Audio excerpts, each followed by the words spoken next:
శారద గారు, మీకు అర్థమైందా నేను ఎందుకు ఈ ప్రశ్న అడిగాను లేదా? అర్థమైంది మేడం. మీరు చెప్పేదాన్ని అంటే క్లియర్ గా ఎన్ని వచ్చినా అక్కడికి ఇవన్నీ ఎందుకు వస్తాయంటే మన స్థితిలో ఆలోచించడం వల్ల వస్తాయి. అది మీరు చెప్పారు కదా మేడం, ఒకటేలాగా రాంబాణం ఇంకా అదే అనుకుంటున్నాను. క్షణక్షణం అవేర్నెస్ గా ఉంటే ఇవన్నీ వీటన్నిటికీ అసలు తావే ఉండదు అనేది అర్థమవుతుంది మేడం. ఉమ్, వాళ్ళు ప్రతిదీ ఎప్పుడైతే మన స్థితిలోకి వస్తామో అప్పుడు ఇవన్నీ వచ్చేస్తాయి. మొత్తం ఇది అనేది క్షణక్షణం అవేర్నెస్ లో ఉన్న వాళ్ళకి పాస్ట్ తో అవసరం లేదు, ప్రజెంట్ తో అవసరం లేదు, ఫ్యూచర్ తో కూడా అవసరం లేదు.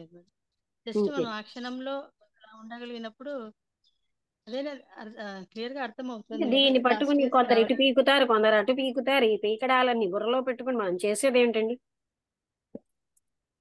అవునవును అంతేనా? మేడం. అవునవును మేడం.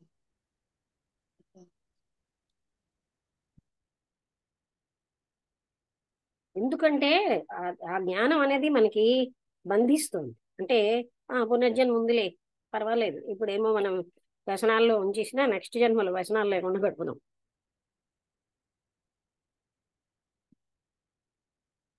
ఆ పాయింట్ అర్థం చేసుకోవడం కొంచెం కష్టమే. ఎందుకంటే ఈ హిస్టరీ అంతా లేకుండా మనం జీవించడం అన్నది నేర్చుకుంటే చాలా హాయిగా ఉంటాం. ఏమిటి, ఎవరు రాలేదండి మిగతా వాళ్ళు?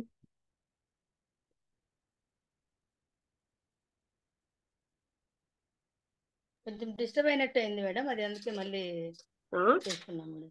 ఏంటండి? కొంచెం అది లైన్ డిస్టర్బ్ అయింది మేడం, మళ్ళీ మేము జూమ్ మీటింగ్ లో వెళ్ళి ఓపెన్ చేస్తున్నాము.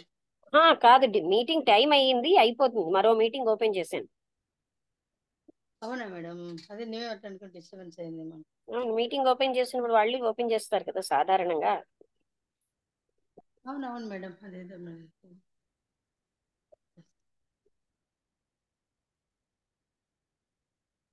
అంటే ఈ అక్యూములేట్ చేసుకునే జ్ఞానం అంతా మన ఆత్మజ్ఞానానికి ఏం ఉపయోగపడుతుంది?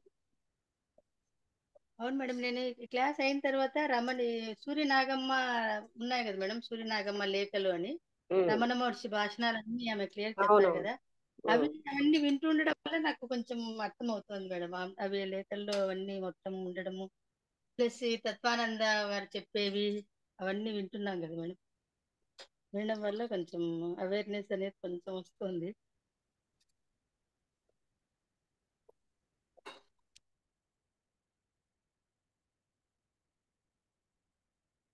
ముగ్గురు గారు రాలేదు, అనుపమ గారు రాలేదు. అవును మేడం, ఏదైనా మరి ప్రాబ్లం ఉందేమో వాళ్ళకు, అర్థం కాలేదు. అయితే క్లోజ్ చేసేద్దామా?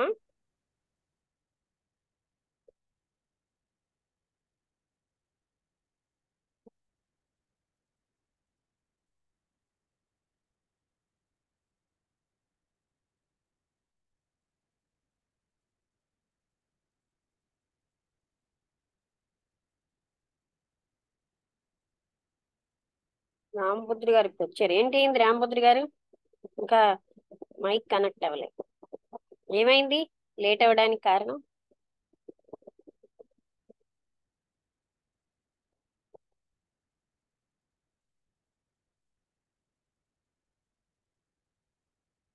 ఏమైంది రామభద్రు గారు?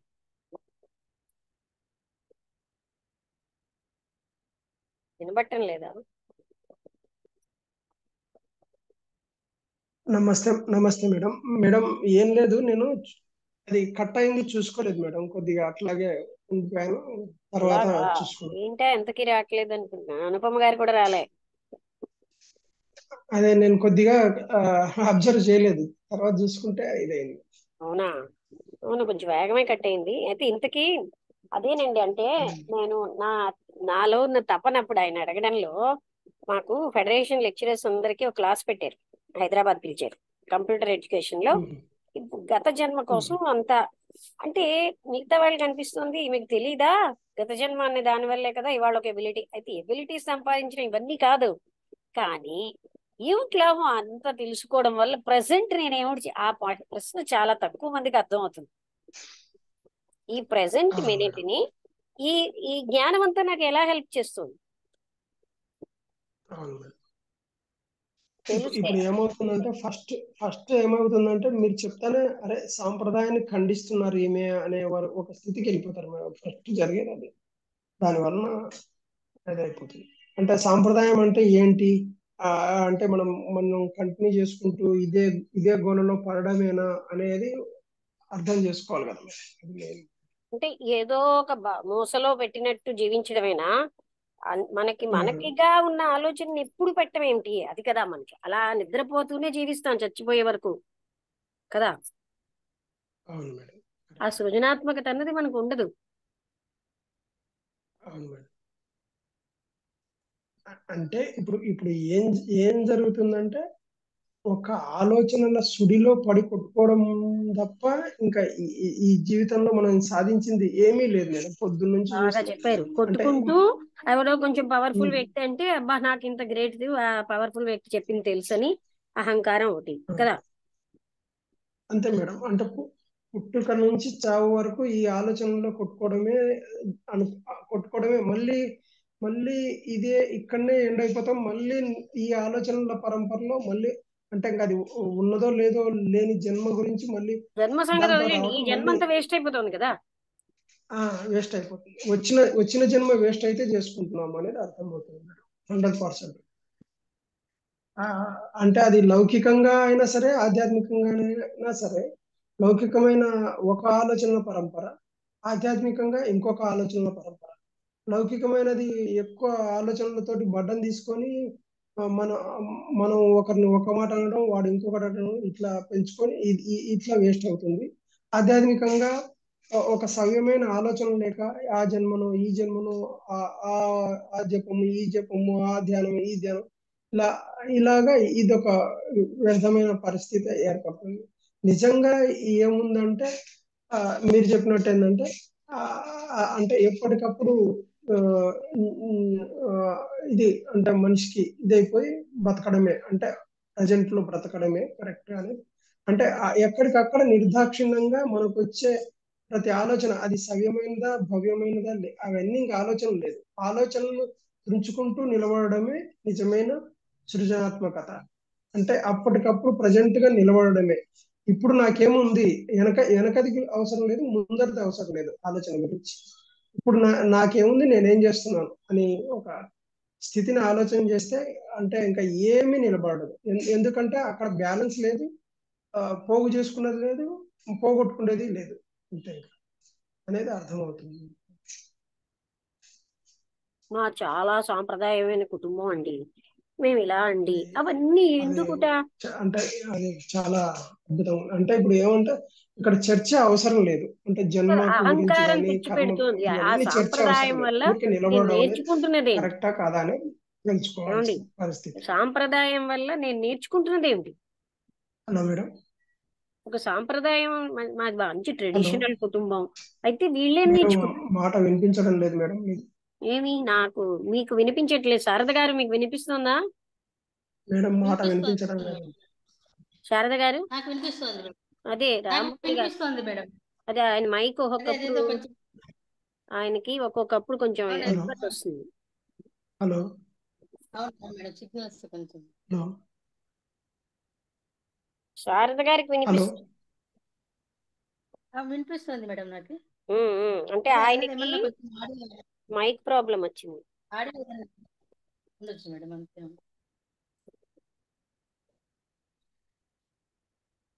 ఇప్పుడేమో నేను మా పెద్దలు ఏం చెప్తే నేను అలాగే అంటే అదే నాకు అంటే అలా కాకుండా ఒరిజినల్ గా ఆలోచిస్తే తప్పన్నట్టుగా అలవాటైపోయాం. అవును మేడం, మరి అంటే ఒరిజినాలిటీ చంపుకుని బతికితే రైటా? సహజమైన స్థితి మనదైన మన స్థితిని మనం తెలుసుకోవాలి కదా. ఇప్పుడు అలా అది నేను అనేది. అవును మేడం, అదే ఎక్స్పీరియన్స్ అయితే కొంచెం ఈజీ అనిపిస్తుంది, కానీ ఎక్స్పీరియన్స్ కాకపోతే గందరగోళం అనే అనిపిస్తుంది మేడం. ఏంటి అని అయ్యో అనిపిస్తుంది. మామూలుగా కూడా గందరగోళమే. ఇవి అవి వీళ్ళ తాట్లు వాళ్ళ తాట్లు బుర్రలో పెట్టుకుంటే అది పెద్ద గందరగోళం. ఏమంటారు? అవును అవునవును ఆ గందరగోళం కంటే ఇది బెటరే. అవును, చాలా బెటర్ మేడం. కానీ ఆ స్థితిలో ఉండగలగాలి. మీరు అంటారు కదా, క్షణ క్షణం క్షణక్షణం మళ్ళీ కాకపోయినా అవేర్నెస్ లో అలాంటి వాళ్ళు చూస్తూ ఉంటే ఆటోమేటిక్ కదండి, ఏ స్థితిలోనూ ఏ శాశ్వతంగా ఉండదు, మారుతూనే ఉంటుంది. అవునవును. ఈ మృత్యు అనే దానికి ప్రజలు ఎందుకంటే వాళ్ళకి తెలుసున్నవన్నీ కోల్పోవడానికి ఇష్టం ఉండదు. అది మృత్యు అంటే తెలియదు కనుక తెలియని మృత్యు అంటే భయం కాదు. తెలుసున్న మనుషుల్ని, వస్తువుల్ని, వాటిని వదులుకోవడానికి ఇష్టం, భయం అన్నమాట. అందుకని నేను కంటిన్యూ అయిపోతాను, నేను శాశ్వతంగా ఉంటాను అని ఒక భావన, వదలడానికి ఇష్టం లేక. అవునవును. అంటే మనం కొత్తగా వెతకాల్సిన అవసరం ఏం లేదు, అన్ని నీలో ఉన్నాయి, కానీ గుర్తించగలగాలి మనం. ఆ గుర్తించడం అనేది రావాలి. ఉమ్, మనం కంటిన్యూ అవుతామన్న ఆలోచన ఏంటంటే మనకు కొంత భద్రతని ఇస్తుంది. అందుకని వదలడానికి ఇష్టం లేక కంటిన్యూ అవుతాం అని ఒక ఆలోచనతో జోలపాటలాగా జోకొట్టుకుంటున్నాం. అవును. ఇప్పుడు వినిపిస్తుందా రామబుద్ధి గారు?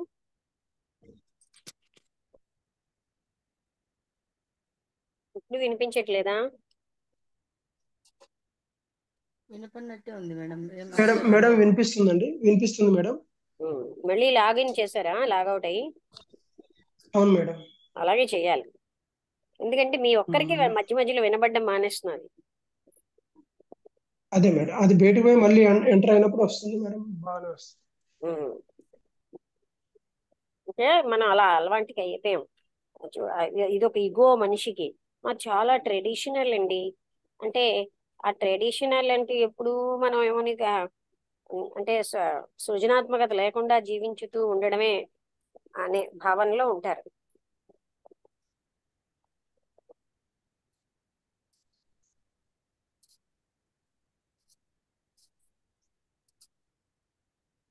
అదే అంటే ఈ ఈ ఈ ఈ కొత్త విషయం అనేది ఈరోజు ఒక అంటే, అద్భుతమైన విషయమే మేడం ఈరోజు తెలుసుకునే విషయం అది. కృష్ణమూర్తి గారు ఏమన్నా తెలుసా, ఆన్ డెత్ అన్న టాపిక్. ఇప్పుడు ఆ డెత్ లో వి వాంట్ టు కంటిన్యూ అంటే మనిషి తను అంటే ఎండ్ అవ్వడానికి ఇష్టం ఉండక, అందుకని ఏ క్షణం కా క్షణం అన్ని వదిలేస్తే ఏ క్షణం కా క్షణమే చావు మనకి. అప్పుడు నూతనత్వం వస్తుంది. వదిలితే కదా నూతనత్వం వస్తుంది. పాత వస్తువు పారేస్తే కొత్తది కొనుక్కుంటాం, లేకపోతే కదా. అవును మేడం. ఇంకొకటి ఏంటంటే చావు అంటే ఏమైపోతుందంటే దేహభ్రాంతి తోటి భయం అనేది ఇదైతుంది. అదే నేను చావు అంటున్నాను, అంటే ఆ భయంతో చావు కంటిన్యూ అవడం నేర్చుకుంటున్నారు. నేను కంటిన్యూగా ఉంటానులే, వచ్చే జన్మలో కంటిన్యూ అవుతాను, ఇలాంటి భావాలు యాక్చువల్గా మొదలయ్యాయి. యాక్చువల్గా చావు అంటే ఆ, ఆ, ఏంటంటే ముక్తి. చావు అంటే ముక్తి, అంతేగాని కాదండి, అది తెలుసున్నదంతా వదిలేయడం, అది వదలలేకే కదా. అంతే మేడం. తెలుసున్న జ్ఞానం వదిలేయడమే అదే చావు. మేడం. అవును మేడం. అదే ఆ చావు అంటే వాస్తవానికి ఇంకా అదే కదా మేడం, ముక్తి అన్నట్టే. ఆ ముక్తి ముక్తిని అని కాదు, పొందడానికి వినండి వినండి. పొందాక మృత్యులో ఉమ్, ఏంటంటే అప్పటి వరకు మనకు ఉన్నదంతా వదిలేస్తున్నాం కదా. ఏది అవును మేడం. వదిలేస్తోంది? మనస్సు. మనసు వదిలేస్తుంది. ఆ మనస్సు బతికుండగానే మనం వదిలేయొచ్చు, ఏ క్షణం కా క్షణం చావచ్చు. కరెక్ట్. అసలు చావు పుట్టుకలకు మూలమే మనసు కదా మేడం, మనస్సుతోనే అందుకు అది జరుగుతుంది. అక్కడ ఆయన చెప్పడంలో కూడా నేను ఫీల్ అయింది. ఆన్ డెత్ అని ఎందుకు మనుషులు రీఇన్కార్నేషన్ ఇవన్నీ మొదలెట్టారంటే కంటిన్యూ ఉమ్, అవుతాంలే, పూర్తిగా చచ్చిపోం అని. ఆ థాట్ తోటి ఇది మొదలెట్టారు.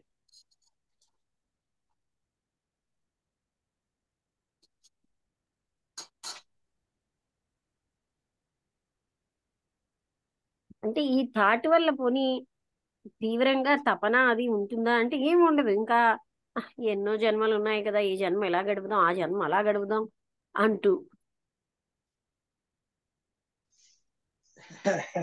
ఇంకా అజ్ఞానంలోకి వెళ్ళిపోతే ఈ ఉమ్, జన్మలో ఈ కూడా ఈ ఈ మళ్ళీ జన్మలో వచ్చే ఇంకా జన్మలో ఎక్కువ కూడా భోగాలు అనుభవించలేదు, ఆ భోగాలన్నీ ఇంకా అనుభవించాలి. మనిషికి చచ్చాక ఇంకా స్వర్గంలో భోగాలు అనుభవించాలి. పుణ్యం అంటే అంతే కదా బాబు. అదొకటి.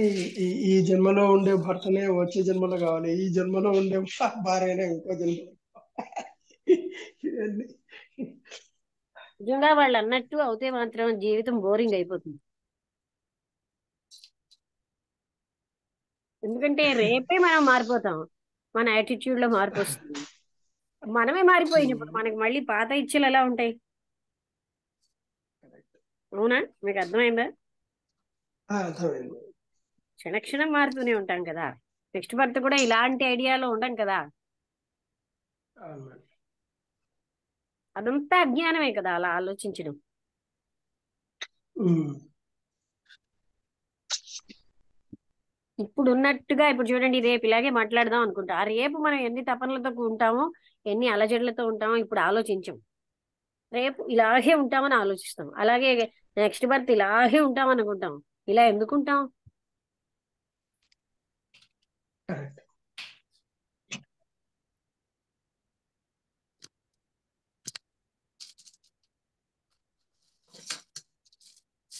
ఈ ఇప్పుడు రోజు మనకి చెప్పిన మాటకు రేపు కట్టుబడి ఉండడానికే మనకు చేతన అవుతుంది. 100 years వెనకాల ఉన్న భార్య వచ్చింది అనుకోండి, వేగలేడు మనిషి.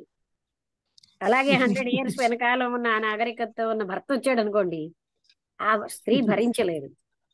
ఇలా కోరుకుంటారు అంతాను. అవునా కదా? అర్థమవుతుందా నేను అంటుంది? ఈ క్షణం నేను ఇలాగే ఉండిపోతానని అనుకుంటారు వాళ్ళు. నా ఇష్టాలు, నా అభిరుచులు ఇలాగే ఉండిపోతాయా? ఎంత అజ్ఞానంగా ఉంది కదా ఆ విషయం. అర్థమైందా నేను అంటున్నది? ఇవాళ అర్థమైంది మేడం. మనిషి ఒక 4 రోజులకే తేడా వస్తుంది ఐడియాస్ లో, ఐడియాలజీస్ లో. నెక్స్ట్ బర్త్ కూడా ఇలాగే కోపస్తు మండూకంలో ఉంటామా? కరెక్ట్. అర్థమైందా నేను అంటుంది? అది ఎంత అజ్ఞానంగా ఉన్నమాట అని. అర్థమైంది మేడం. మన యాటిట్యూడ్స్ మారిపోతాయి, మన లక్ష్యాలు మారిపోతాయి, మన జీవిత పర్పస్ మారిపోతుంది. ఇప్పుడు ఏమోని ఆయన బాగా వైరాగ్యం వచ్చింది, ఇంకా నువ్వే కావాలన్న భార్య పట్టుకొచ్చింది అనుకోండి, అప్పుడు ఆ భర్తకి ఎంత అడ్డు?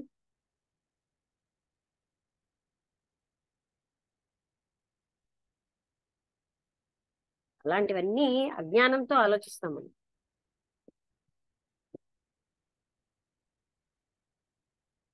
ఓకే అండి, ముగించేద్దాం. Okay, thank you.